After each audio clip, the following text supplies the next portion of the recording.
On the spot news media, we got the latest news. We don't care about the views, we just representing right. Put local news internationally every night. On the spot, wave that Jamaican flag from left to right. Let's get it right, y'all know the type.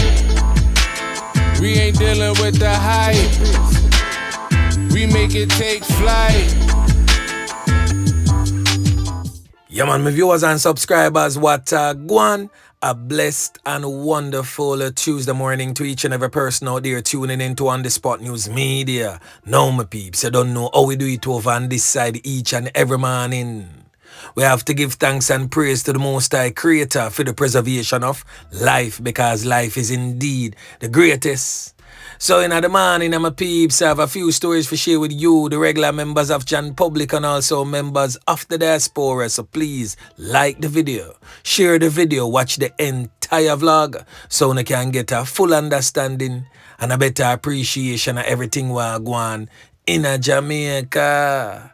So watch this now, my peeps, in the morning, yeah, we are going to kick it off over there in the troubled, war-torn, crime-riddled Kingston Western Police Division, where it seems as if the mother of all garrisons, we are talking about Tivoli Gardens, definitely still a gone with itself. Yeah, man. So several police personnels, we get to understand that them narrowly escaped being conned up by criminal elements as they came under heavy gunfire in Tivoli Gardens on Sunday. Now, we get to understand that no police no get no serious injury because no can catch them, to be honest.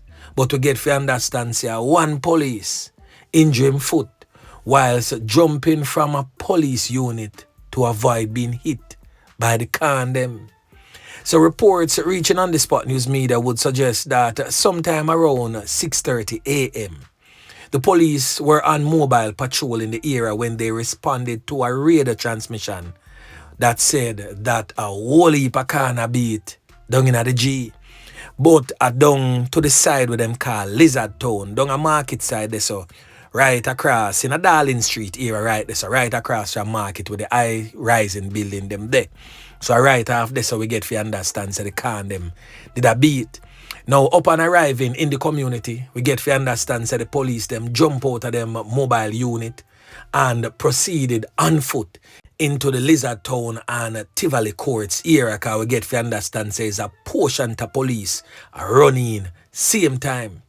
So we get to understand that the police them arrive. Some of the police them arrive right at Fungy Terrace, right there so, and observe whole heap of criminal elements with beer tall up. It is stated that when them and the criminal elements, them make four, alone knockings and clappings. Yeah, man. Criminal elements from Zaki Avenue, Fungy Terrace, down a Lizard Town, all bout. The whole place just erupt under gunfire. But we just give thanks that no regular member of Jan Public never get hurt. Just a few minor damages to some buildings as usual. And we give thanks to a member of the Jamaica Constabulary Force or the JDF never get hurt in that brazen daylight knockings and clappings. And still in the Kingston Western Police Division, last night over there in Rema, right along 5th Street there so, a fatal knockings and clappings go on. Yeah, man. Now we get to understand that this little brother here, presently on your screen, identified as Omar, get caught up. The man them deal with the situation, grimy. We get to understand say, in the Rema era there so, him born and grow, but him relocate and go live down at Tivoli. Now we get to understand that at the Brooklyn man them, we are rep with Denham Town man them. A them man they come cross and knock it and clap it pan him, nyam him food and broke the plate. Because you don't know say Tivoli and Denham Town are definitely still at odds. So we get to understand also that he's the son of a brother known as Bada Hittis. Now, we definitely gotta keep close tabs on this one because I'm pretty sure this one is definitely far from over. So persons living in and around these communities, please be on your P's and Q's because a reprisal most definitely will take place sooner or later. Yeah, man. Now, the next thing that we're going to talk about, my peeps, is coming out of the St. Andrew Central Police Division in the troubled community of Nanville. Yeah, man. And for those who don't know, where is Nanville? It's the birthplace of the Ravers.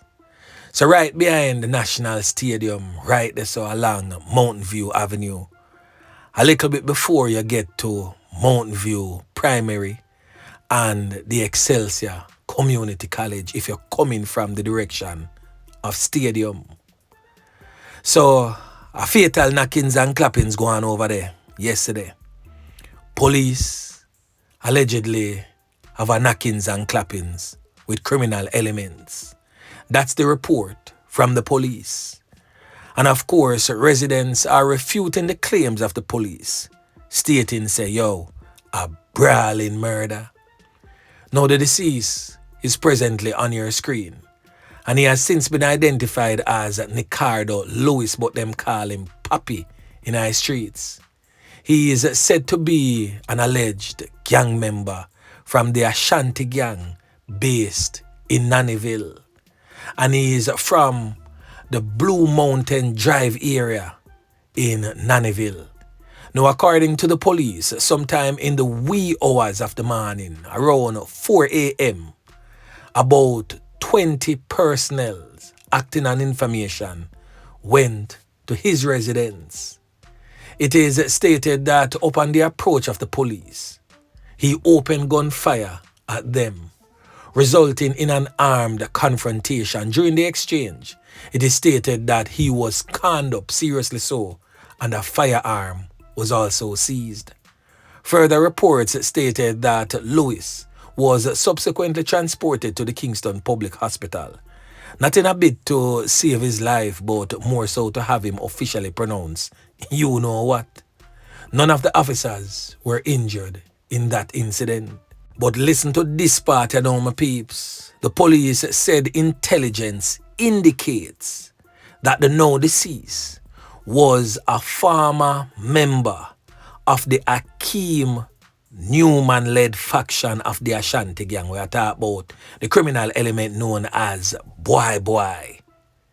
And the police are stating that that particular faction of the Ashanti gang has dominance over sections of the Nanville community.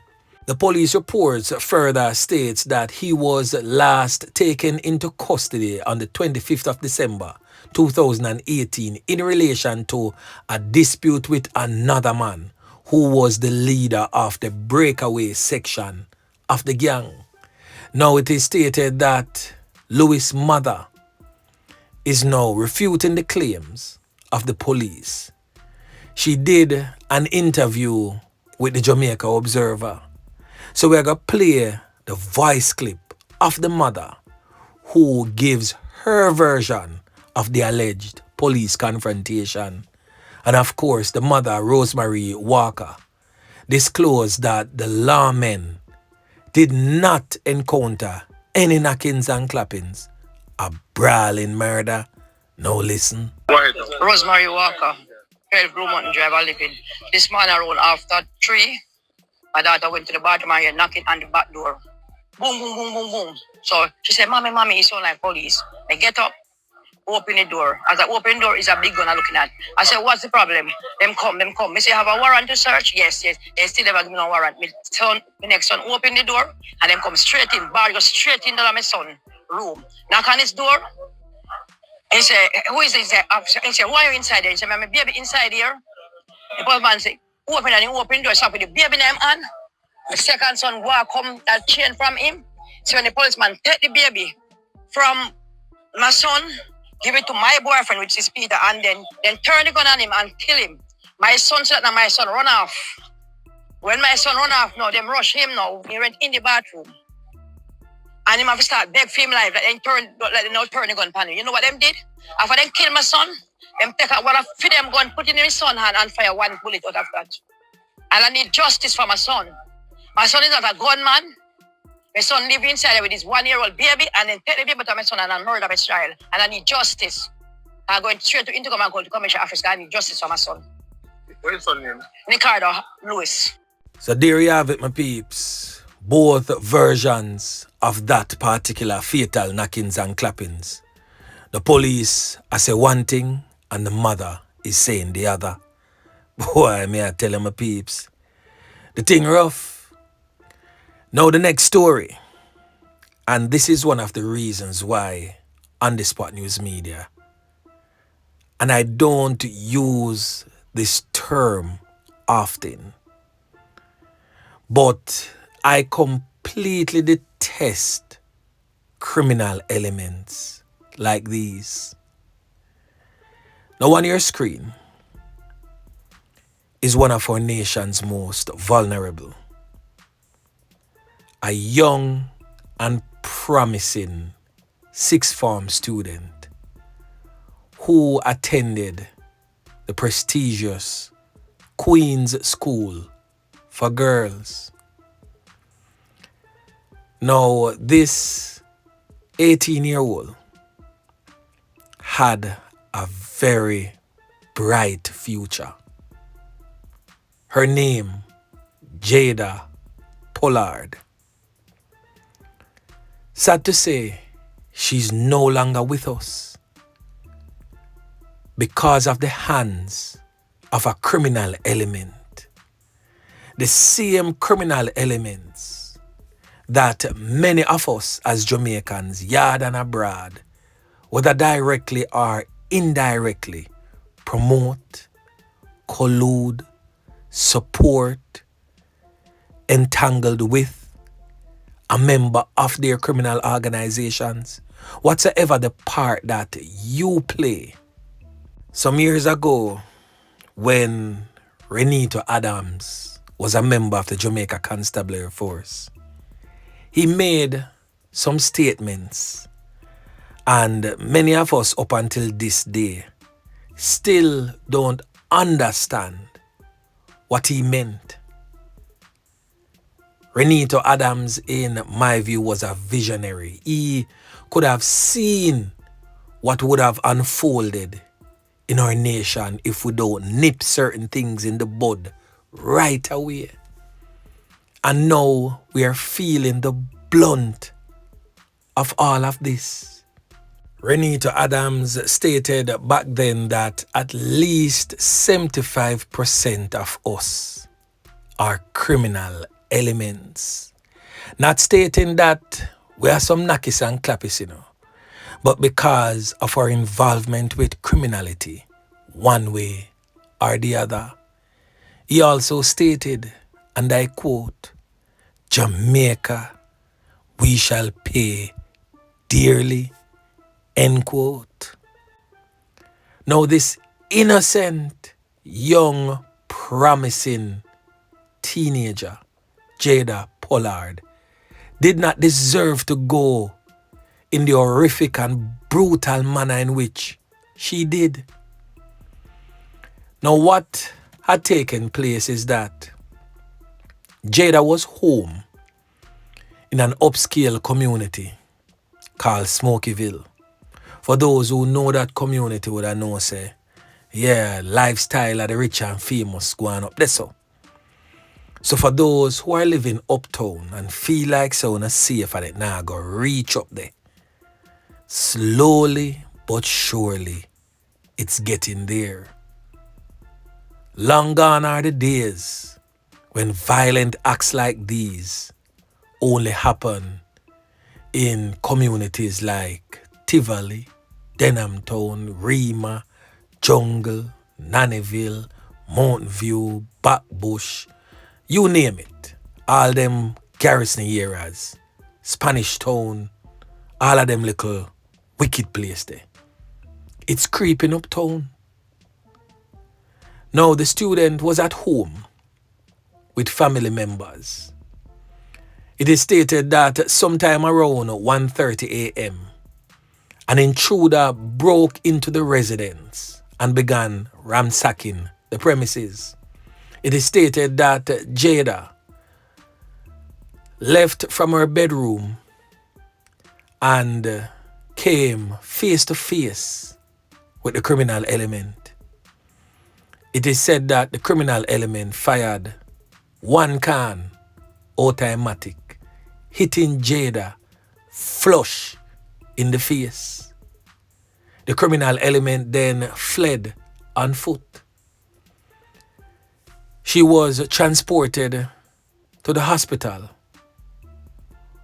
and sadly, Jada did not survive because she get it in her face.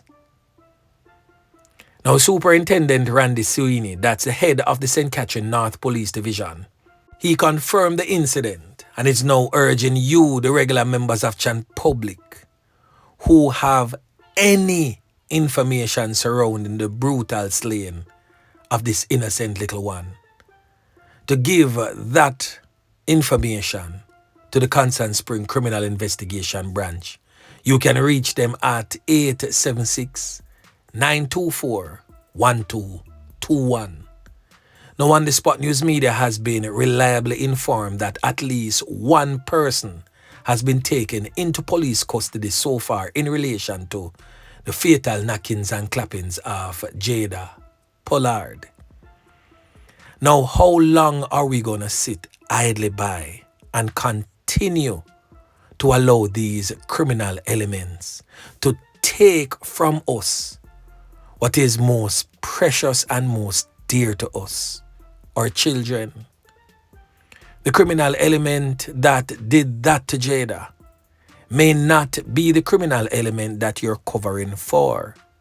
He may not be the criminal element that committed that atrocity, but he's a criminal element nonetheless. And the one that you are covering for, somebody is covering for another one who just may be the criminal element that will take your life or mine or our children's. So none of we, in a Jamaican term, none of we must pick up for none of them. Because all criminal elements are the same thing. Anywhere they go, death and destruction follow. Jamaica, wake up. Now the next thing that we're going to talk about, my peeps, is another sad story. Because it involves another one of our nation's most vulnerable. And sadly, this one had yet a shorter stint at life. Because this one is not a teenager, but a toddler, 2 years old. Now, that particular knockings and clappings took place in the troubled, war-torn, crime-riddled St. Andrews South Police Division in the community of Marlie. It took place sometime Monday evening. Now, the St. Andrews South Police is presently probing that matter. Now, on the Spot News Media get to understand, say, 3 smaddy get can up and 2 fatally so. An adult male identified as 25-year-old Kimani Powell and a 2-year-old boy whose name has not yet been released by the police. The third victim is presently hanging on to life by a thread in the Kingston Public Hospital. Now, we don't have much information, but preliminary reports suggest that the knockings and clappings occurred sometime around 7 p.m. when armed criminal elements approached a group of people playing board games and opened gunfire indiscriminately so, hitting who they may. I'm not for sure if Kimani Powell was the target, but what I'm pretty sure of is that the 2-year-old wasn't. That 2-year-old is basically a casualty of war. Now, I often wonder, when are we going to see the destructiveness that these criminal elements are perpetrating against our people? When are we going to wake up and smell the roses and see that these criminal elements are not to be shielded? They are to be given over to the authorities. Now, the last thing that me going to talk about in my morning here is another fatal knockings and clappings. This time, it took place over there in Clarendon. A train gate operator, this brother here, identified as Vincent Clark, was taken out by criminal elements. Now, according to the police report, Vincent Clark is 35 years old, a train gate operator, and he was taken out in a hail of bullets by armed criminal elements sometime around 3:20 a.m. in the wee hours of the morning. It took place at the railway crossing at Gravel District in the usually quiet community of Milk River. So it is reported that Clark was on duty with a co-worker when the incident took place, immediately after closing the gates to allow a train to pass. It is stated that he was reportedly attacked by two men who opened gunfire at him. He ran but was chased and his life brutally taken. Luckily for his colleague, he managed to escape on foot in the area. Now, the police stated that particular knockings and clappings led to a halt in the operations at the location, as on the return of the train, there was no personnel to operate the gates, and that in itself could have caused more fatalities. Now, the police were alerted after the knockings and clappings, and upon their arrival, they saw the lifeless body of Vincent Clark in a dirt track with several cans all over the upper body and head. His body was seen several meters away from the train gate. He was, however, taken to the hospital, not in a bit to save him life, because him already pronounced right this about. You don't know protocol, them have to carry him to a doctor. To have the doctor officially pronounce him, you know what? Boy, may I tell you, my peeps, the knockings and clappings continues. Yeah, man. But we do give thanks still. Give thanks to the Almighty Creator for life, for those who still have it. Because these dirty corner boys, they are out here hell-bent to continuously wreak havoc in our nation. So anyway, my peeps, remember to like, share, subscribe to the channel. Stay tuned to On The Spot News Media as I continue to bring you fresh news and updates in subsequent newscast. On The Spot News Media. Yeah, man.